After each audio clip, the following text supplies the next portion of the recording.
பயங்கர படம் இது" அப்படின்னு சொல்ற அளவுக்கு இல்ல. ஆனா, என்ன கேட்டா எனக்கு பெர்சனலா இந்த படம் வந்து நல்லா இருந்துச்சு. ஒரு டக் லைஃப் கதையே இல்லன்னு நெறைய பேர் சொல்லியிருந்தாங்க. ஸோ டக் லைஃப்னா என்ன எதிர்பார்க்குறாங்கன்னு எனக்கு தெரியல.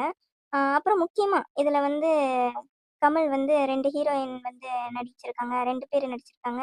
அது வந்து 2 பேர் இது பண்ற மாரி ஒரு இது பண்ணியிருக்காங்க. ஸோ டக் லைஃப் வந்து இதான் டக் லைஃபா? இது வந்து இந்த மாரி கேவலமான கதை அப்படியெல்லாம் சொன்னவங்க வந்து ரொம்ப நல்லவங்கன்னு நெனைக்கிறேன். நான் நெனைக்கிறேன் அவங்கலாம் வந்து ஞானின்னு நெனைக்கிறேன். ஞானின்னு சொல்லலாமா? இல்ல வந்து உத்தமன்னு சொல்லலாமா? இல்ல ராமர்ன்னு சொல்லலாமா? இல்ல என்ன சொல்லலாம்ன்னு தெரியல. அந்த மாரி தான் நெறைய பேர் நெனச்சிட்டு இருக்காங்கன்னு நெனைக்கிறேன். உங்க மனசாட்சி இந்த மாரி நெனைக்கிறவங்க வந்து சில பேர சொல்றேன். உங்க மனசாட்சி கேட்டு பாருங்க. நீங்க என்ன அவ்ளோ பெரிய நல்லவனான்னு கேட்டு பாத்தீங்கன்னா உங்களுக்கே தெரியும்.